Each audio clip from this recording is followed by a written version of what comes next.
YouTube থেকে আমি যে কোনো কোরআন তেলাওয়াত অথবা যে কোনো সঙ্গীত আমি ফোন স্ক্রিন অফ রেখে কিন্তু শুনতে পারি।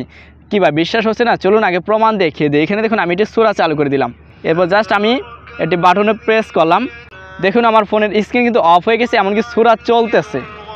আমি আবার এখান থেকে আনলক করে নিচ্ছি। ওকে, আমি আনলক করে নিলাম, এরপর আমি সূরাটা অফ করে দিলাম। আপনি চাইলে ঠিক এইভাবে আপনি যে কোনো সূরা, যে কোনো গজল বা ইসলামিক সঙ্গীত বা যে কোনো সঙ্গীত আপনি সহজেই শুনতে পাবেন আপনার ফোন স্ক্রিন অফ রেখে। কীভাবে এই সেটিংস করবেন চলুন আমরা সরাসরি আমাদের মেইন কাজে চলে যাই।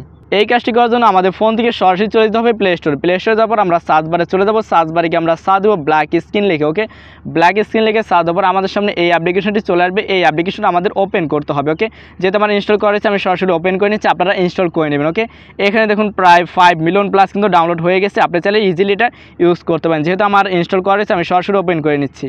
অ্যাপসটি ওপেন করার পর নিচে স্টার্ট অপশন পেয়ে যাবেন, সরাসরি আপনারা স্টার্টে প্রেস করে দেবেন। ওকে, এরপর আমাদের এখানে নোটিফিকেশন অ্যালাউ দিতে বলছে, নোটিফিকেশনটা অ্যালাউ দিয়ে দিচ্ছি। ওকে, আমাদের অ্যাপসের কাজ শেষ। এখন আমরা এখান থেকে ব্যাক করে চলবো। ব্যাক করে আসার পরে এখানে দেখুন আমাদের কিন্তু একটি লক আইকন দেখা যাচ্ছে আমাদের ফোন স্ক্রিনের ঠিক মিডল বরাবর। ওকে, ঠিক এই লক স্ক্রিনে প্রেস করে কিন্তু আমাদের ফোন স্ক্রিনটি লক হয়ে যাবে। আমরা যখন ইউটিউবে চলে যাই, ইউটিউবে যাওয়ার পর যে কোনো ভিডিও আপনি প্লে করবেন, প্লে করার পর জাস্ট আমি যদি এখান থেকে সূরাটা প্লে করে দিই, এরপর এখানে লক স্ক্রিনে প্রেস করে দিলাম, দেখুন আমার স্ক্রিন কিন্তু লক হয়ে গেছে।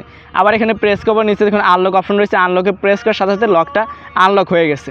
সো আজকের ভিডিওটি এখানে সমাপ্ত করে দিচ্ছি। ভিডিওটি কেমন ছিল অবশ্যই কমেন্টে জানাতে পারেন। আর আজকের ভিডিওর মাধ্যমে যদি আপনাদের সামান্যতম উপকার করতে পারি তাহলে অবশ্যই ভিডিওটি লাইক দেন, স্টার্ট পাওয়ার জন্য চ্যানেলটি সাবস্ক্রাইব করে রাখুন। পরবর্তীতে কোন টপিকে ভিডিও চান সেটা কমেন্টে জানা থেকেও বলবেন না। দেখা হচ্ছে নেক্সট ভিডিওতে। আসসালামু আলাইকুম ওয়া রাহমাতুল্লাহি ওয়া বারাকাতুহু।